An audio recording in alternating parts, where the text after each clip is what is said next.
गांव के किनारे पुराने बरगद और सूखे कुएं के पास एक छोटा सा घर था। उस घर में रहता था राघव, जो पास के कस्बे में अनाज मंडी में काम करता था। राघव सीधा सादा इंसान था। सुबह जल्दी निकल जाता, रात को देर से लौटता और अपनी पत्नी कावेरी से बहुत प्रेम करता था। कावेरी बेहद सुंदर थी, बड़ी बड़ी काली आंखें, लंबे बाल और शांत स्वभाव। गांव की औरतें उसकी सुंदरता की मिसाल देती थीं। लेकिन कावेरी के बारे में एक बात थी जो किसी को समझ नहीं आती थी। वो कभी घर से बाहर नहीं निकलती थी। जब भी कोई पूछता, राघव मुस्कुराकर कह देता, उसे भीड़ पसंद नहीं है, बस घर में रहना अच्छा लगता है। शुरुआत में किसी ने ध्यान नहीं दिया, लेकिन धीरे धीरे गांव वालों को ये अजीब लगने लगा। नई शादी और अनोखी पत्नी। राघव की शादी को अभी सिर्फ 6 महीने हुए थे। वो एक बार पास के जंगल से गुजर रहा था, जहाँ उसकी मुलाकात कावेरी से हुई थी। कावेरी अकेली सफेद साड़ी में नदी किनारे बैठी थी। राघव ने पूछा, तुम कौन हो? इतनी शाम को यहाँ अकेली क्या कर रही हो? कावेरी ने धीमी आवाज में कहा, मेरा कोई नहीं है। बस वही बात राघव की दिल में उतर गई। कुछ दिनों बाद दोनों ने शादी कर ली। गांव वालों को लगा राघव की किस्मत खुल गई। इतनी सुंदर पत्नी किसी किसी को मिलती है। शादी के बाद सब ठीक चल रहा था। कावेरी स्वादिष्ट खाना बनाती, घर संभालती और राघव का खूब ख्याल रखती।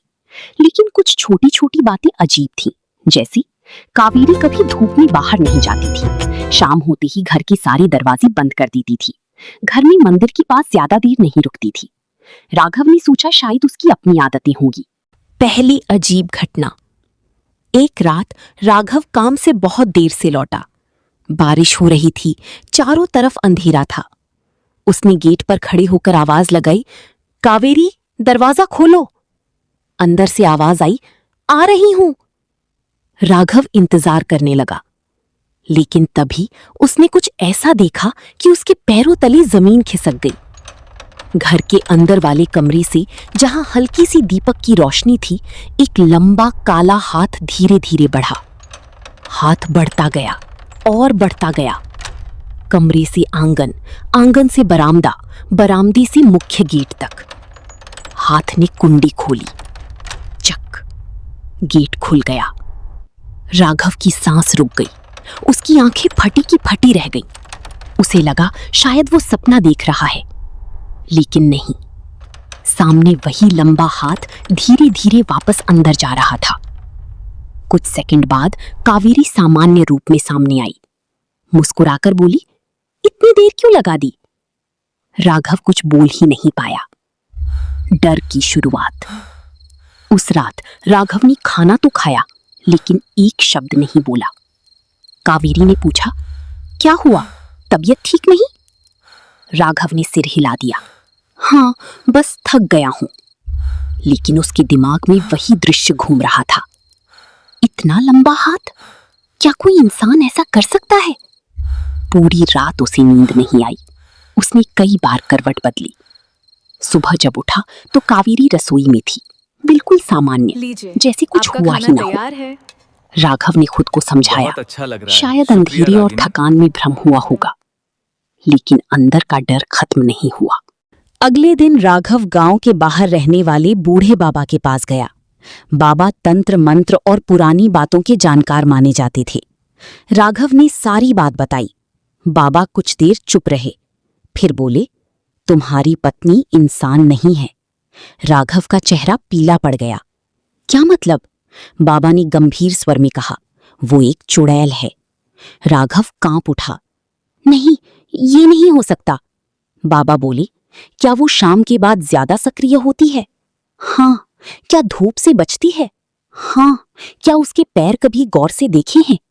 राघव चुप हो गया। सच तो ये था कि उसने कभी ध्यान ही नहीं दिया। बाबा बोले, आज रात उसके पैरों को देखना। अगर पैर उल्टे हों तो समझ जाना। सच का सामना।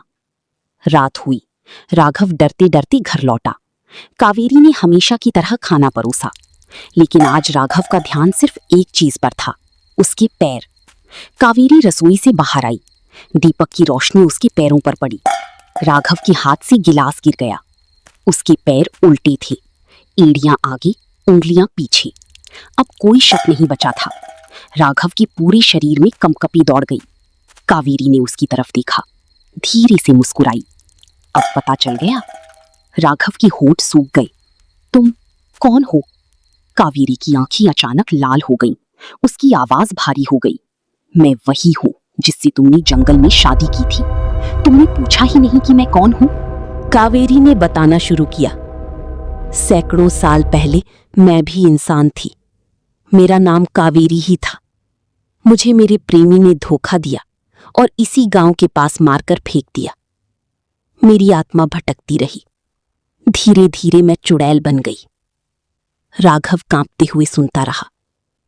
कावेरी बोली, लेकिन मैं तुम्हें नुकसान नहीं पहुंचाना चाहती। तुम पहली इंसान हो जिसने मुझसे बिना डर के बात की। पहली बार मुझे प्रेम मिला। राघव हैरान था।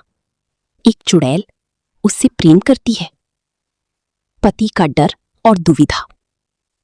अब राघव समझ नहीं पा रहा था कि क्या करे। भाग जाए या यहीं रहे। कावेरी ने कहा, अगर तुम जाना चाहो जा सकते हो, लेकिन याद रखना मैंने कभी तुम्हें नुकसान नहीं पहुंचाया। ये सच था। कावेरी ने हमेशा उसका ध्यान रखा था। राघव धीरे धीरे शांत हुआ। अगर तुम मुझे नुकसान नहीं पहुंचाओगी तो मैं रहूंगा। कावेरी की आंखों में पहली बार आंसू आए। गांव वालों का शक। लेकिन कहानी यहीं खत्म नहीं हुई। गांव वालों को धीरे धीरे शक होने लगा। एक औरत बोली, राघव की पत्नी कभी बाहर नहीं निकलती। दूसरी बोली, जरूर कुछ गड़बड़ है। एक रात कुछ लोग चोरी छिपे राघव के घर पहुंचे। उन्होंने खिड़की से अंदर झांका और जो देखा उससे चीख पड़ी। कावेरी हवा में बैठी थी। उसके बाल हवा में उड़ रहे थे। आंखें लाल थीं। गांव वाले भागते हुए चिल्लाए, चुड़ैल चुड़ैल। गांव में हड़कंप। अगली सुबह पूरा गांव इकट्ठा हो गया। सबने राघव से कहा, उसे गांव से निकालो, नहीं तो अनर्थ होगा। राघव दुविधा में था। एक तरफ गांव, दूसरी तरफ उसकी पत्नी। कावेरी बोली, मैं चली जाऊंगी। राघव चौंका, नहीं। कावेरी मुस्कुराई, तुम्हारे लिए जाना पड़ेगा। अंतिम रात। उस रात कावेरी ने आखिरी बार खाना बनाया। राघव की आंखें नम थीं। क्या तुम वापस आओगी? कावेरी बोली, शायद नहीं। चुड़ैल और इंसान का साथ ज्यादा लंबा नहीं चलता। आधी रात को कावेरी दरवाजे तक आई। उसने राघव के सिर पर हाथ रखा। तुमने मुझे पहली बार इंसान जैसा महसूस कराया। फिर वो धीरे धीरे धुंध में बदलने लगी। उसका शरीर गायब होने लगा और कुछ ही क्षणों में वो हवा में विलीन हो गई। रहस्य आज भी बाकी है। कहते हैं आज भी उस गांव के पास रात में कोई देर से लौटे और गेट पर आवाज लगाए तो कभी कभी बिना किसी के दिखे गेट अपने आप खुल जाता है। लोग कहते हैं कावेरी आज भी वहां है, किसी का इंतजार करती हुई। शायद प्रेम का, शायद मुक्ति का और शायद राघव का।